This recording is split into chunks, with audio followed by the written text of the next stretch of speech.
Alright, so this is gonna be part 4 to What If Deku Was Moon Knight? So let's get into it. Eyes in the sky, gazing far into the night. I raise my hand to the fire, but it's no use, 'cause you can't stop it from shining through. It's true, baby, let the light shine through. If you believe it's true, baby, won't you let the light shine through for you, for you, for you, for you, for you. Won't you let the light shine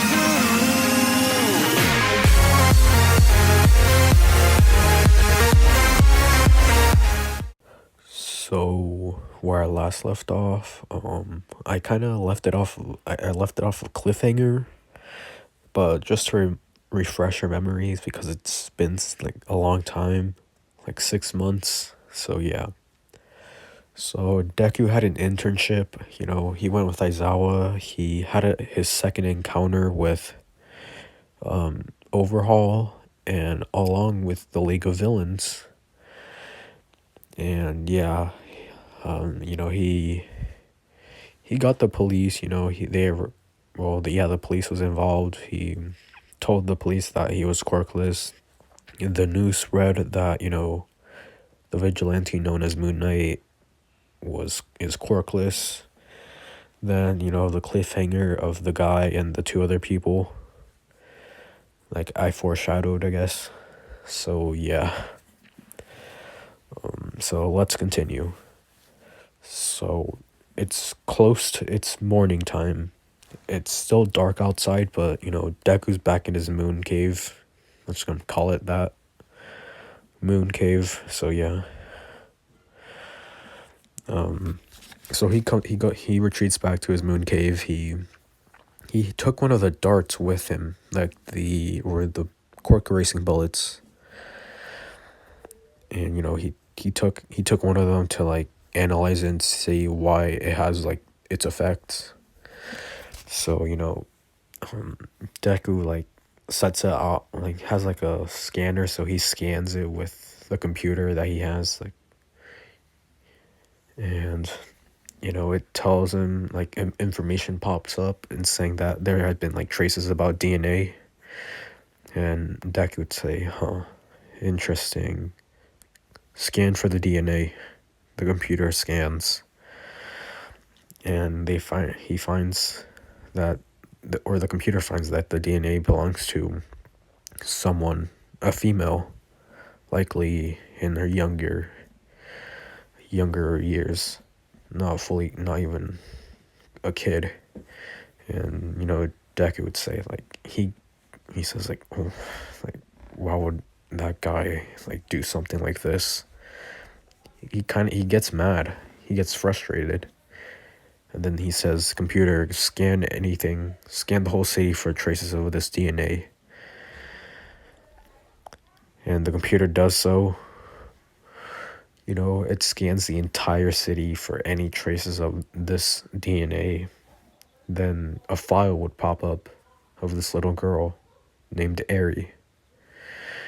And Deku would look at her file and just be really, really pissed off. And he just like destroys like one of his things. He says, like, "Great, I have to rebuild that. I'll do it later." He's just really pissed off because he's seeing this man basically torture this girl and getting like what he's guessing her quirk. So Deku says, so that's how he's been getting it. He's been using the little girl's quirk, I'm assuming, to make the quirk erasing bullets. I'll figure this out later. Right now I need to get some sleep. So Deku takes off his costume and he like gets like an hour of rest before he has to go to school. So Deku walks to UA. He gets to class 1A. He just sits down, and for the whole day he's not really paying attention. He's just thinking about what to do with Eri. And Deku kind of gets mad, and some people start to notice this, and they try to get his attention. They like start saying, Deku, Midoriya, his name. He's not paying attention until Aizawa would say, "Hey, Deku," or Midoriya. And Deku would snap out, and he'd say, "Yes, Aizawa sensei." And Aizawa would say, "Pay attention. This is important." And Deku would say, What's this about?" And Aizawa would say, "This is about your final exams. You have to pay attention." Well, anyways, yeah, that's for class. Like, the bell rings, he says like, "All right, go get lunch." So everyone like gets up, everyone goes to the cafeteria and gets their lunch. Deku's sitting alone, just trying to think in his mind what to do and what he's gonna do to overhaul.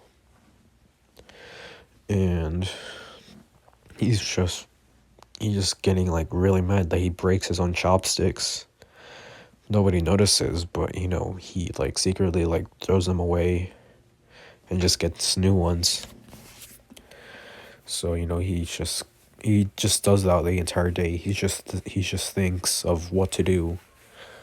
Eventually he comes up with a plan to just basically like trace back where this came from, because obviously the bullets had fingerprints on them. So he's gonna trace back the fingerprints. So those, but that he does that later. So lunch is over. Deku, he sits down, and then Aizawa would tell them that the exams are about to begin, and he hands them like the written part, and Deku nails that. He like gets top notch. He ties with Momo in first for first, and Deku, then like after that they have a little bit of a break, and then Aizawa would tell them to like suit up, and they just change into their hero costumes. So everyone does. Deku changes in his hero costume, and so on and so forth. So, yo, it's been so long since I've done this. I don't even remember what Deku's hero costume looks like. I think it was just similar to his own MoonKnight, but just like differences in like a few areas to not like. Yeah, I think that's what I gave his suit. I think his suit was that, just something similar to his MoonKnight costume, but yeah. And I think he doesn't use gadgets or anything like that. Or I think he does. Sorry. Trying to remember, but anyways, I'm gonna say that he doesn't, or he has like a grappling gun, and he has a grappling gun. He has like some shurikens, and that's about it. He doesn't. He just that's it. So everyone would get ready. They meet at the like testing zone. And then Nezu would pop out of Aizawa's scarf, telling them what they're gonna be doing. And then like he says that they're gonna be facing the teachers. Then like they all get silent and they kind of get scared. And since Deku doesn't have one for all, and they know that he's quirkless. Yeah, they know that Deku is quirkless, so they don't want to pin him against someone who, quote unquote, might overpower him. But like they're just like really underestimating Deku. But yeah, So he gets partnered up with Momo and yeah, Momo to go up against Aizawa for this, and Todoroki and Bakugo with All Might. So yeah, that's gonna be different. So everyone gets to their testing zones. Momo is like Deku can tell that Momo's really nervous about this. Deku says like calm down, it's just a test. And Momo would say like I know, but we have to take this seriously as like an actual villain attack. And she's like starts shaking, and like Deku puts his hand on her shoulders, and he would say it's gonna be fine. Don't worry about anything. I have a plan, and hopefully you can be a part of it. And Mo would say, oh, okay. So what's your plan? And then like the gates open and like announcing that the test would begin. So they would walk in, and Deku would start explaining that the plan is that you'll distract him, or you'll try to distract him with your quirk. And if he erases it, that's when I step in and you like make some kind of capture rope, and like just time up. And Momo would say, all right. And before she could say anything else, this is when Aizawa would appear, like jumping off of a house. Then Momo would try to do something, like use her quirk, but then Aizawa would use his quirk on her, and Aizawa would go in for a kick, but Deku would move Momo out the way, getting hit himself. And Deku gets back up, and he notices the weights on Aizawa's on his arms and legs. Deku doesn't really know what to like think. Like, why does he have these weights?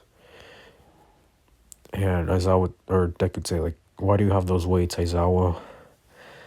And he would say that's for you guys, so I don't go all out. And Deku would say, well, how can we take this seriously if you're not taking this seriously? And Aizawa would say, yeah, you've got a point. So, he just takes them off. And he moves a lot, like, quickly. A lot more quickly than before. And, this is like, I don't know how fast Aizawa moves, but he's moving a lot faster than he was. So, Deku starts having like a hand-to-hand fight with Aizawa.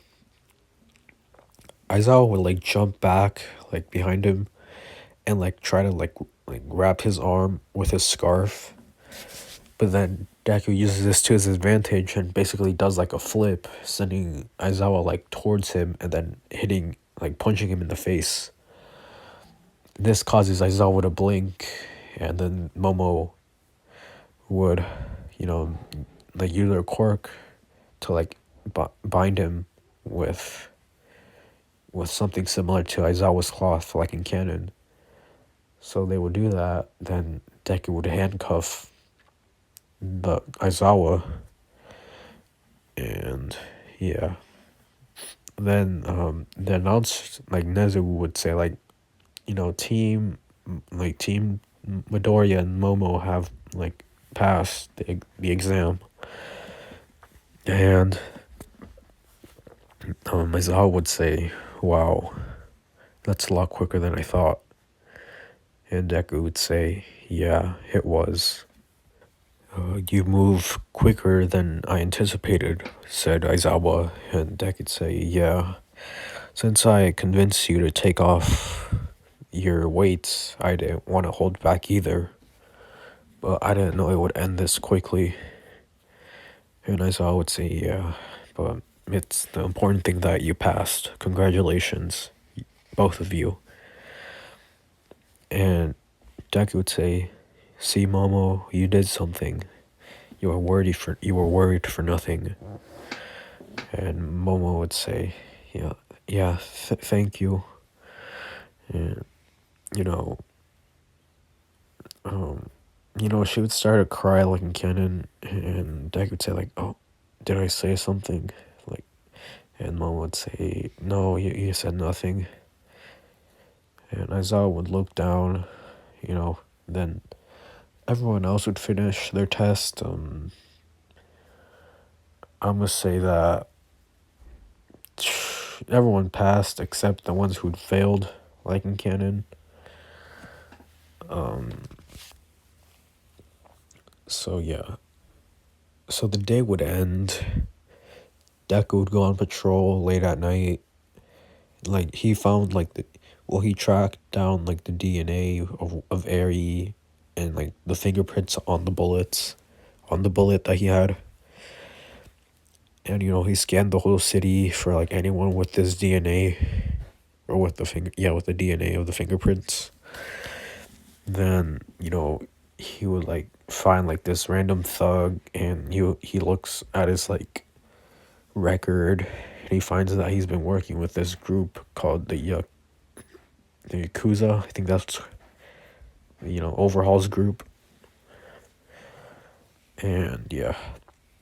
That's where and he found like the location of where like the headquarters is. So that's where he is. That's where he's going right now. So Deku is going from building to building, like gliding down from the top of a high skyscraper, gliding down, looking, and like people see him, and they like they wave to him because like they like MoonKnight, and ever since the news came out that he was quirkless, just made people like him even more. And yeah. Yeah, people would like say like, "Hi, MoonKnight, are you on patrol?" And Deku wouldn't say anything, but he would give him a thumbs up, and like they would like know that means that he's saying yes. So he's gliding, and he lands on a rooftop, and he's about to start running, but then someone would jump onto the rooftop. 3 people, in fact. And he like gets into a stance, and the one of them would say like, "Hey, now we don't want to fight. We just came here to see you." And Deku would say like, "Who are you? I have no business with you." And Knuckle, well, I just basically revealed their name, or I just said like the first letter of their name, but yeah. The man would say, yeah, sorry, but the man would say yes. Like, yes, we don't have business with you, but we just came here to talk. And Deku would say, I have no time to talk. I have something that I need to take care of. And and the man would say, what is it then? And Deku would say, that's none of your business. Then one of the other guys would say, like, whoa, like come down. Like, you may be talented, but you've never gone against him. Then another one, a woman, Deku would see, and she would say, yeah, you may be skilled, but you may not you've never fought him before. And Deku would like scan him. Yeah, he would scan the man. He was the biggest one, so he scanned him. He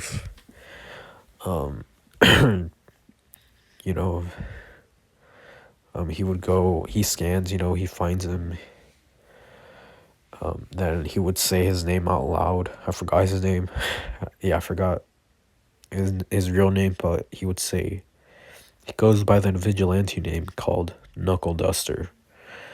Then they would be shocked and they would say, how did you know that? And Deku would say, I have a scanner built into my suit. And then he starts scanning the rest. He would look at the other man. He would say, Koichi, goes by the name the Crawler. Yeah, that's his name. So, he says the Crawler. Then he would scan the female, the woman. So he would say, "Huh, you go by the name Pop Step. I've heard of you." And they would say, "Yeah, we're vigilantes." Deku would say, "So you said that you wanted to talk. I have no time." And he's about to jump off the roof, but then Knuckle Duster would stop him. He would say, "Wait, if you don't want to talk, can you at least spar with me? I want to test your strength along with mine." And Deku would say, like, he says, "Oh, fine, let's make this quick." He pulls out his brass knuckles, so does Knuckle Duster, and Koichi and Pop Step would like cheer. They would root for Knuckle Duster, cause yeah. So Knuckle Duster would make the first move. Deku would dodge it with no difficulty. Would kick Knuckle Duster in the face, then punch him in the ribs. And since he has brass knuckles, this would pierce Knuckle Duster, and Knuckle Duster would grab his chest. Then Deku would swift kick. He would like kick Deku would kick Knuckle Duster's legs, sweeping him off the floor and like making him land on his back. And then, Deku gets on top of Knuckle Duster and just points his brass knuckles at him.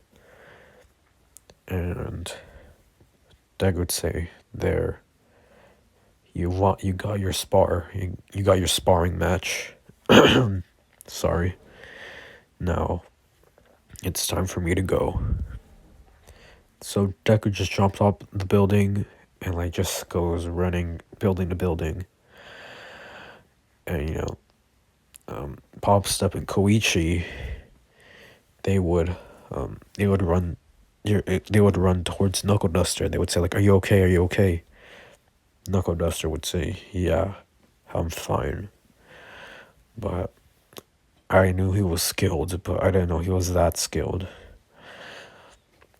And Knuckle Duster would like give off a grin, and he would say, "That means I just have to train harder then."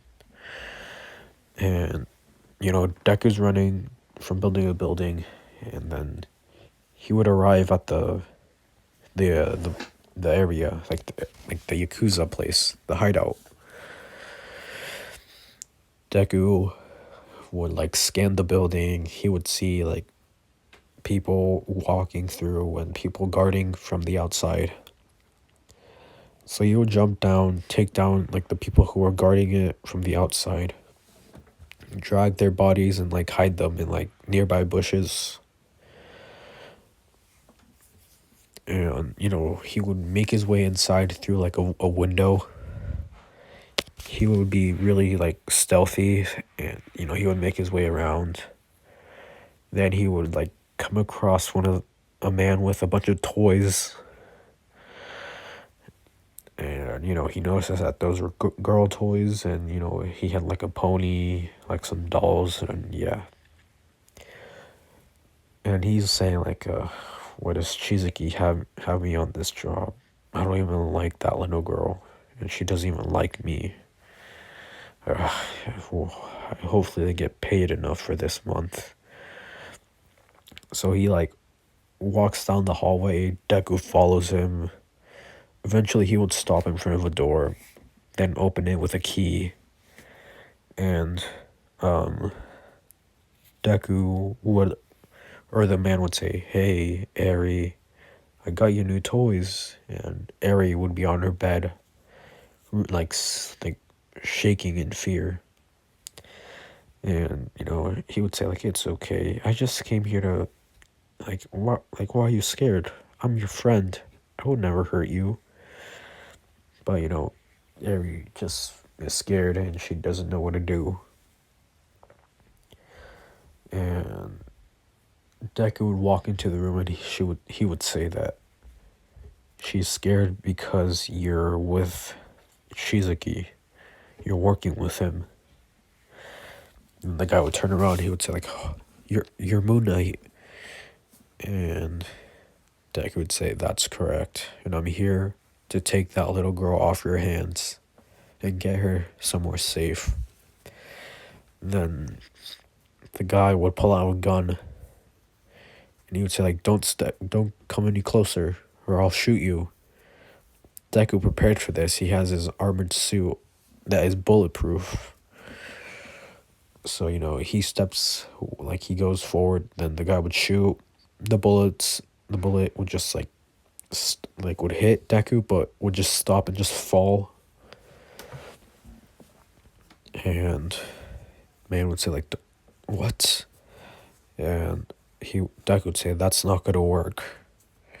And the man would point the gun at Eri, and he would say, if you come any closer, I'll shoot the girl. And Deku stops, and Deku doesn't really know what to do.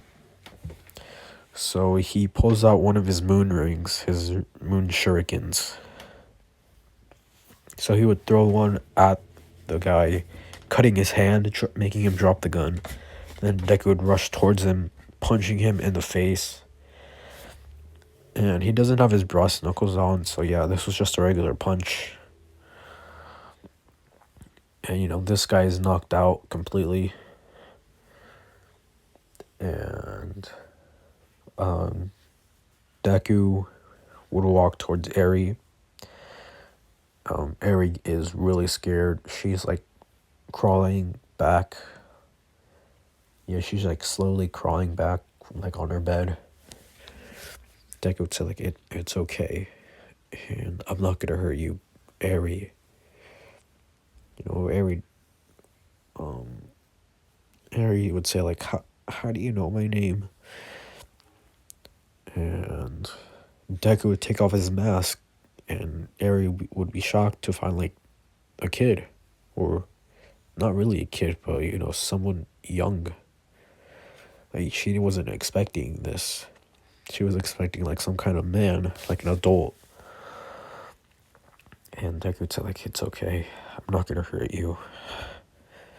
I'm only a kid, so yeah, I have no reason. I came here to save you. And then as Deku's kind of like persuading or to convince Eri to come with him, one of the guys one of the Yakuza members would just like walk by the door and seeing it open. He would look inside to see Deku, and he would oh, like there was an alarm nearby, so he would have pressed the alarm button, like signaling everyone to like go into lockdown and like just guard the whole place. And Deku would say, damn it, he knows my identity. Eri, stay here. And Deku starts running towards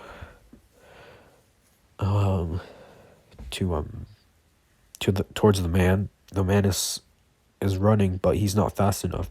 Deku would catch up to him, would just start beating on him. And he would like beat this guy to a bloody pulp, and Deku like hits him so hard that like he would, since he knows, and I think he's smart, so I would say that he would punch him knowing like he would punch this guy, he would know that it would knock him out, but also give him amnesia, so he won't remember anything and what he did. So yeah, he would rush towards back to Eri and would see another Yakuza member guarding or closing the door.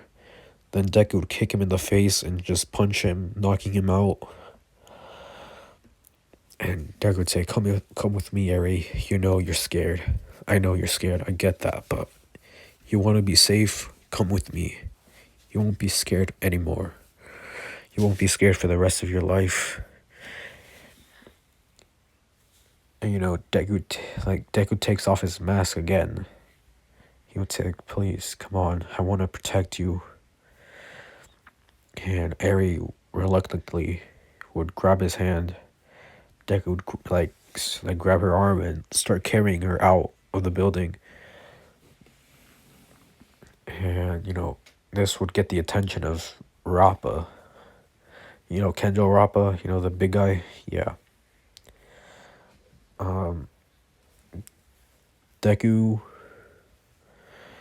Deku would like try to dodge Rappa's attacks, but Deku can't dodge that like, yes, he can dodge, but it's getting harder and harder, especially since he has Eri, which is like kind of weighing him down.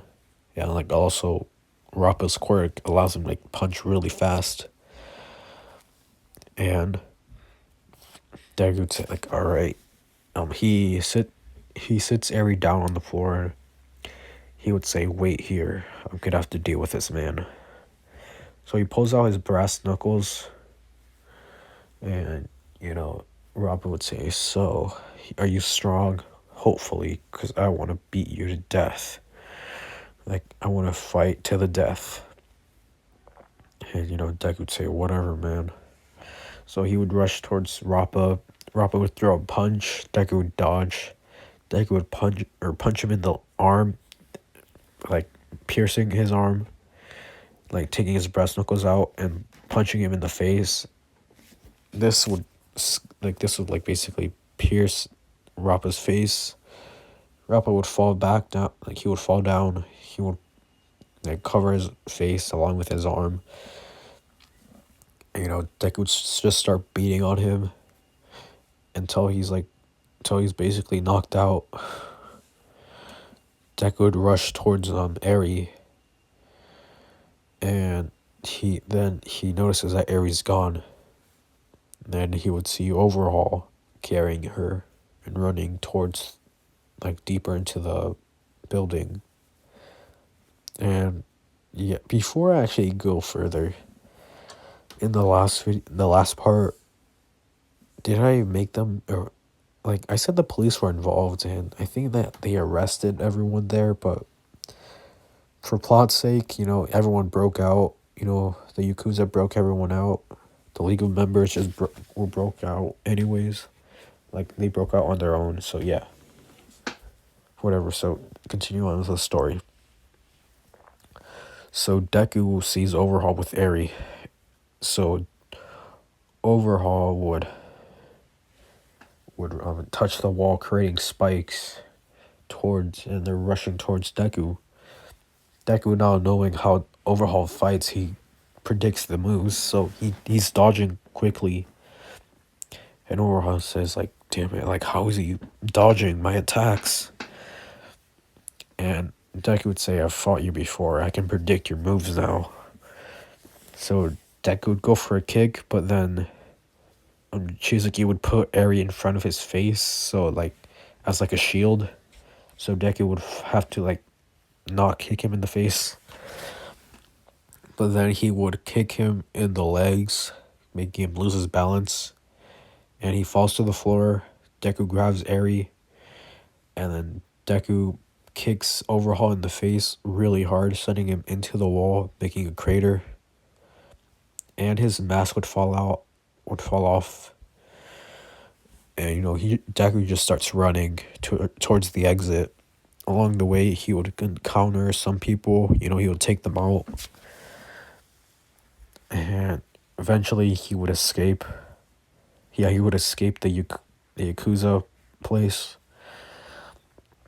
And then he basically he just escapes. He would be on a rooftop, and he would take off his mask and he would say, are you okay, Eri? Eri would say like, yes. And she would kind of start tearing up, and Deku would say like, it's okay. I know that you're scared, I can tell.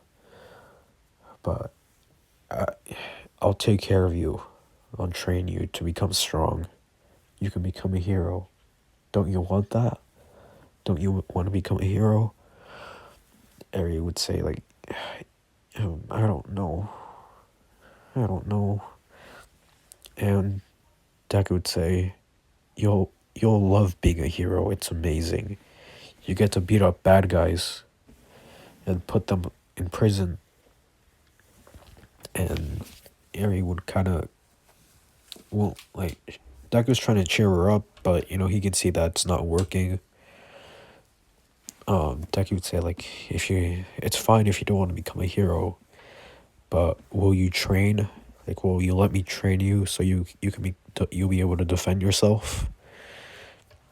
Eri doesn't really know what to say to that, but she just nods. And Deku would say, all right, all right. And he would say, well, my name is Izuku Midoriya. It's nice to meet you, Eri. And, he would carry her. Like, he would just start jumping the building. And, yeah. Now, Aries or Deku adopted basically Eri, or is taking care of her. So, so while he returned back to his house, his moon lair, and he had like an extra room in his house. He lives alone. Yeah, he lives alone. Sorry.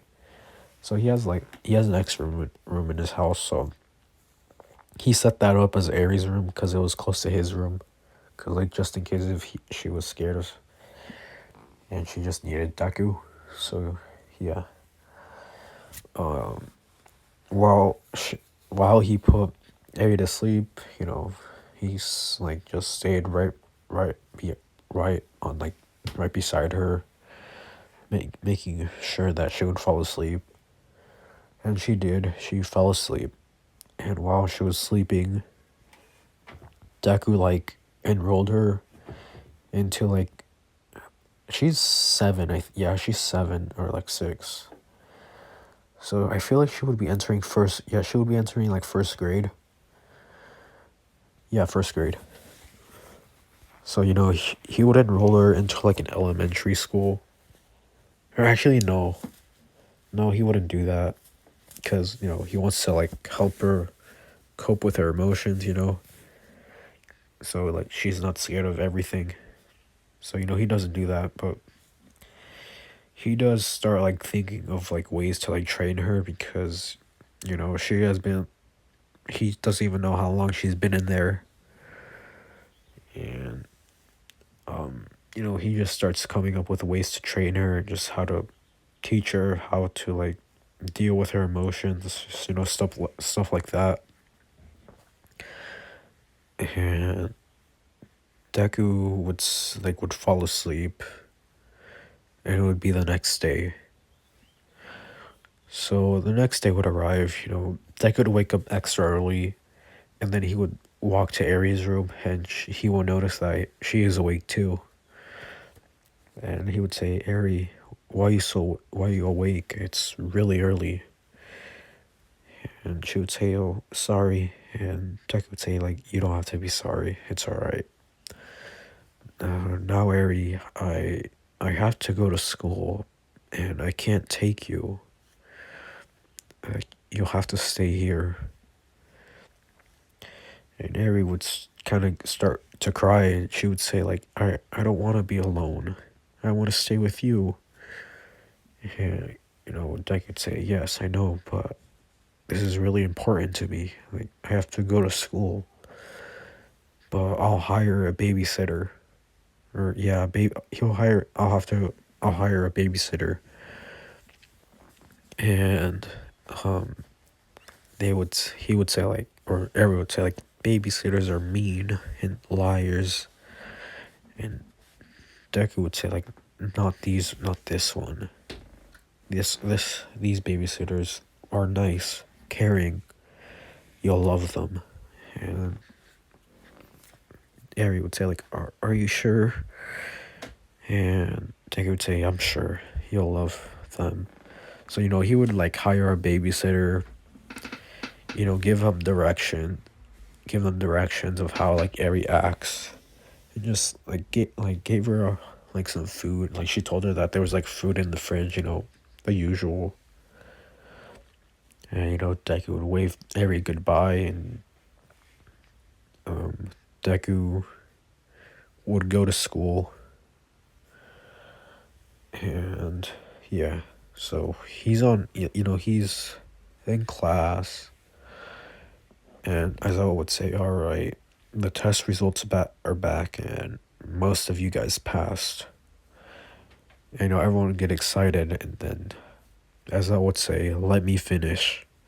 I said most of you passed. And he would look at the ones who failed, and he would call their names. He would say like Kirishima, Sato, Mina, whatever, who else, Kaminari, Ojiro. Yeah, Ojiro was there too. So he calls them out. He says that you guys didn't pass, but you're still coming with us on this trip. They're kind of curious, and they're saying like, what trip?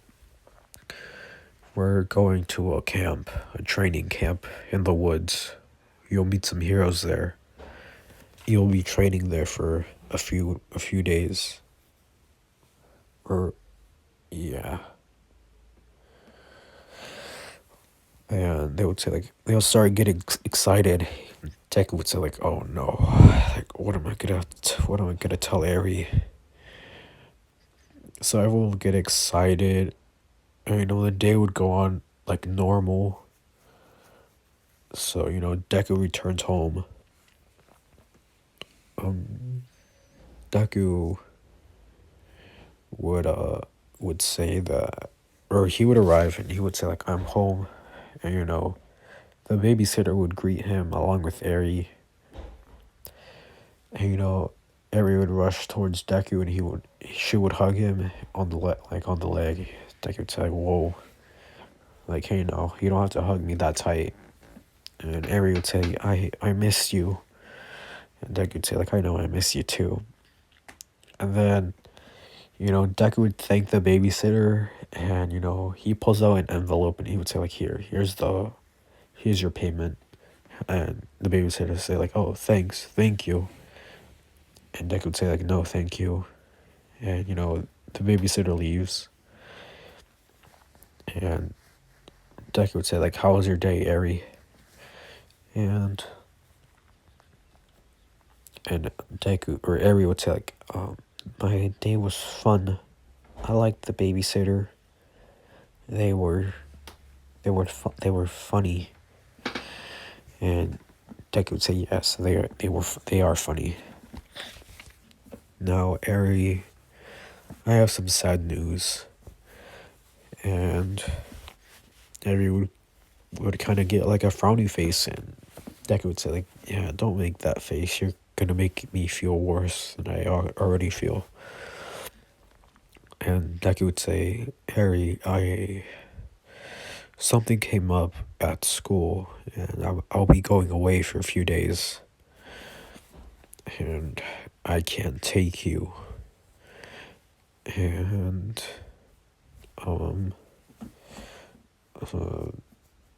Eri would get really sad, and she would say like, are you gonna leave me?" And Deku would say like, no, I'm not gonna leave you.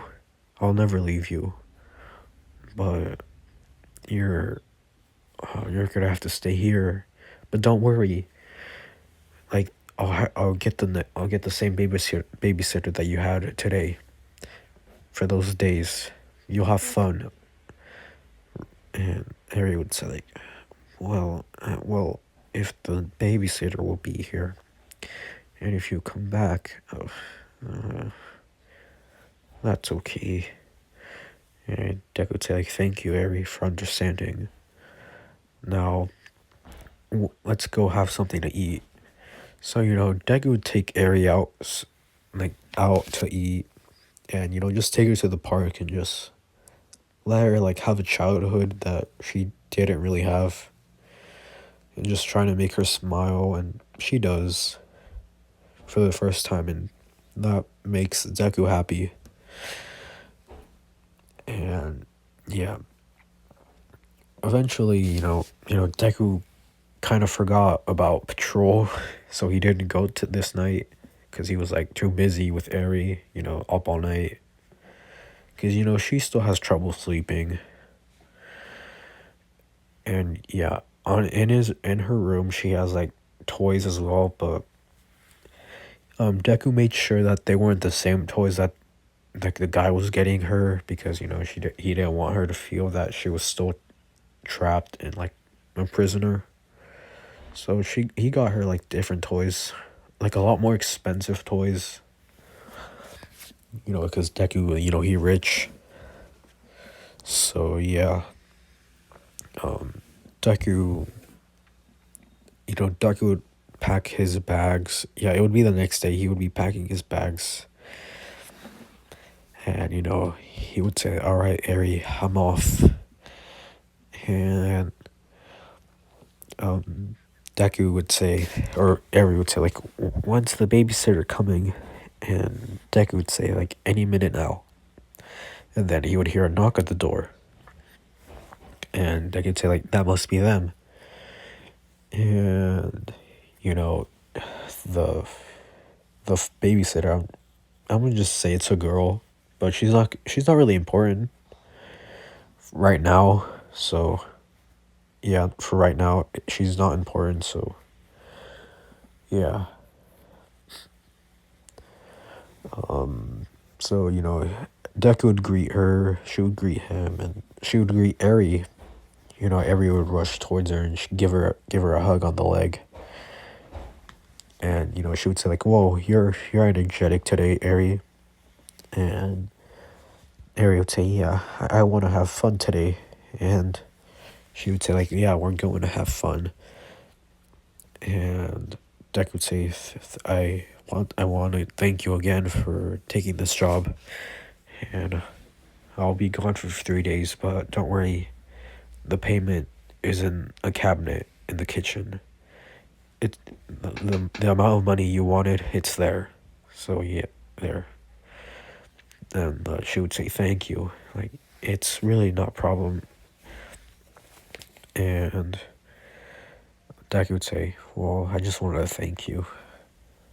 And he'll say like, "I'm off, Harry. Goodbye." She would say goodbye. Goodbye, Midoriya. Or or and no, she would say like, never mind. So he goes off to school. Everyone's waiting by the bus because he was a little late. But yeah, as I would say, like, "You're late, Midoriya." Deku would say, "Yeah, I'm sorry. I got caught up with something." As I would say, "Whatever, just get on the bus." So, Deku does. Deku sits, he doesn't say anything for the whole trip. He just looks out the window. And yeah, eventually they would arrive. Deku would basically, or no, well, everyone, like, so they would arrive, sorry, but at the cliff. Then they would meet the Wild Wild Pussycats. And yeah, everyone, or one of the Pussycats, Pixie Bob, would like make the landslide, making them fall down like the cliff. And then Mandalay would tell them that their camp is on the other side of the forest and they ought to get there by foot. And there are monsters in the forest, so they ought to deal with them. And yeah, so along the way, Deku Deku doesn't really like, since he can't really, like, he has no powers, none of his gadgets are really suited for fights like these. So he would like kind of work together with most of the people, like Sero and Ojiro, or not Ojiro. Well, yeah, Ojiro and Kirishima. So Deku would like weaken them, then like one of them three would like finish them off. And yeah, they would get there around the same time, or a little bit earlier, a little bit earlier than in canon. But yeah, eventually Then, they would eat. Then, they would, um, Deku would, or everyone would be sleeping, but Deku wouldn't be sleeping. He would be awake. And, Deku would leave, like, the room where everyone else is sleeping and just go for a walk. And Deku or Aizawa would spot Deku, and he would say, like, "What are you doing up so late?" Deku would say, "I'm sorry, Aizawa-sensei. I just can't sleep, but I usually do a late night walks to clear my head. It helps me sleep." And Aizawa would say, like, "Well, don't go too far into the forest. Come right back here once you're done with your walk." Deku would say, "Yeah, alright. Thank you, Aizawa." Deku leaves, like, the little camp. He just starts walking in the forest, just clearing his mind.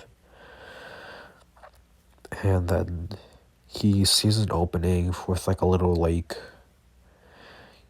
He sits by, like, a rock. He just looks down, and he just starts thinking about he just thinks about Eri, just thinks of, like, ways to make her happy.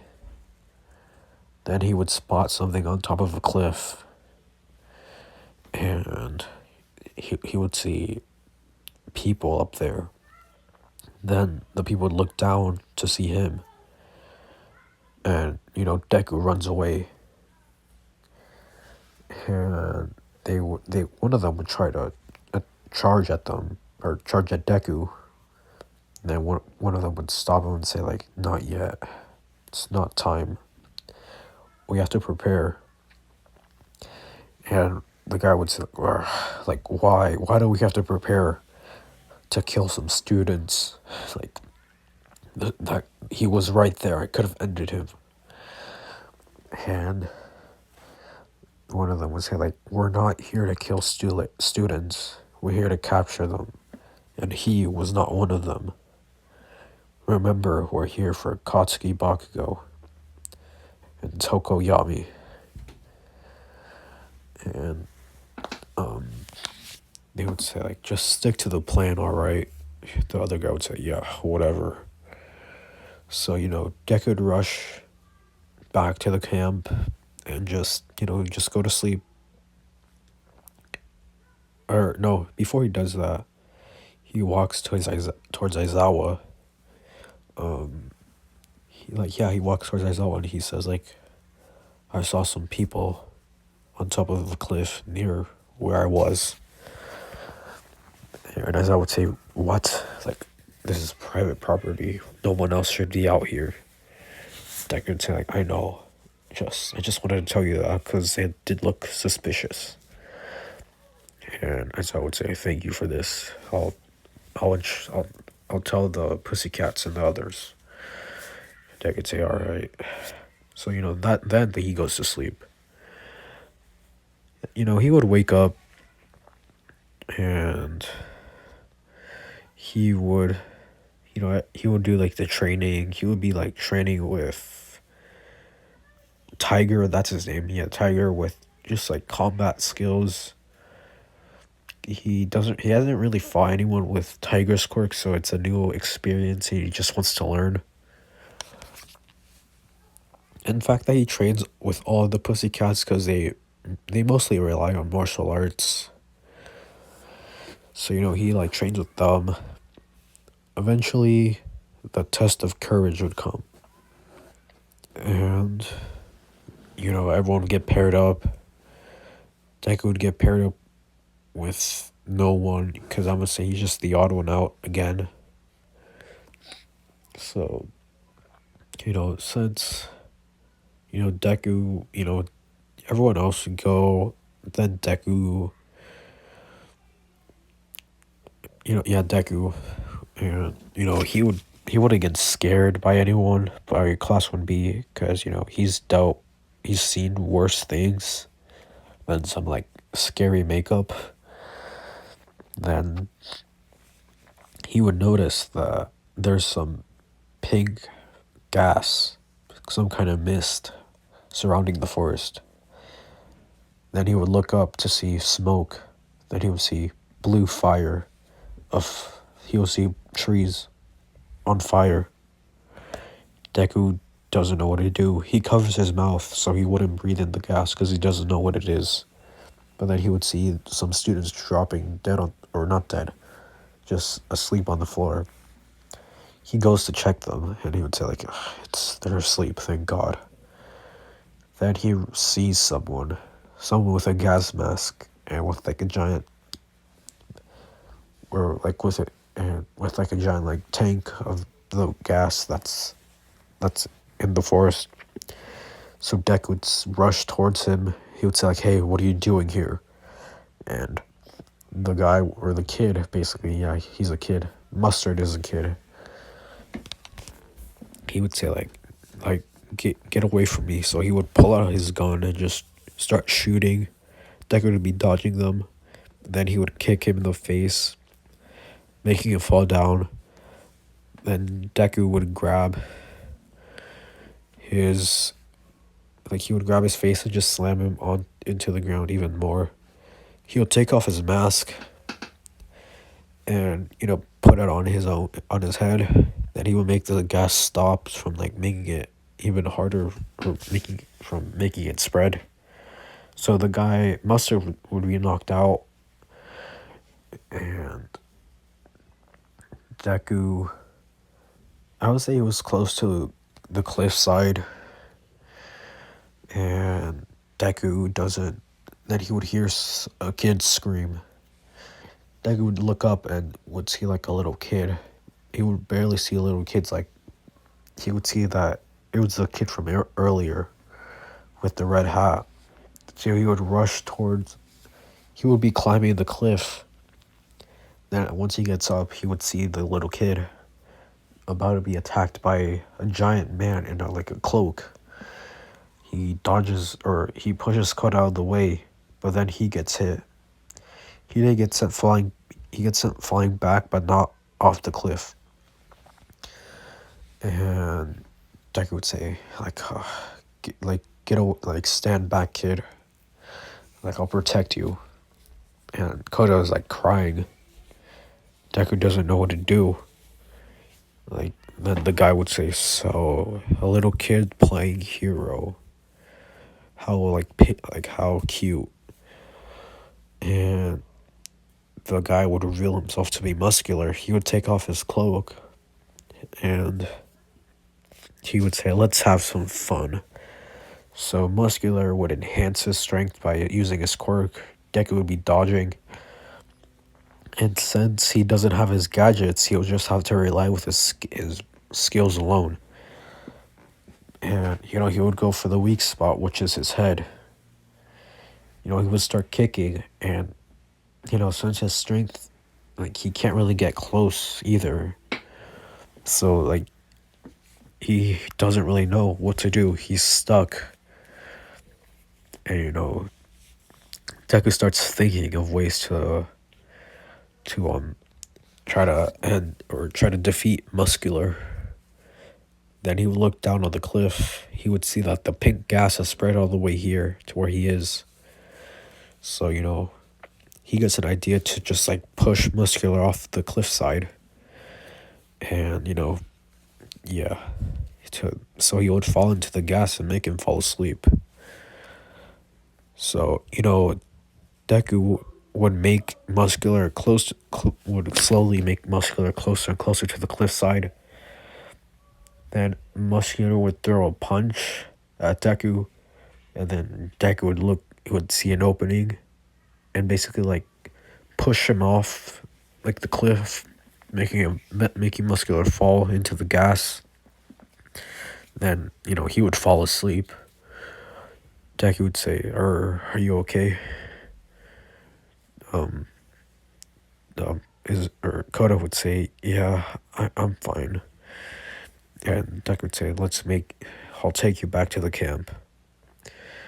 On his way back to the camp, he would rush towards the camp and he would rush towards the camp. And sorry for saying that twice, but he meets up with Aizawa, who is fighting some people, like some of the villains, Mandalay.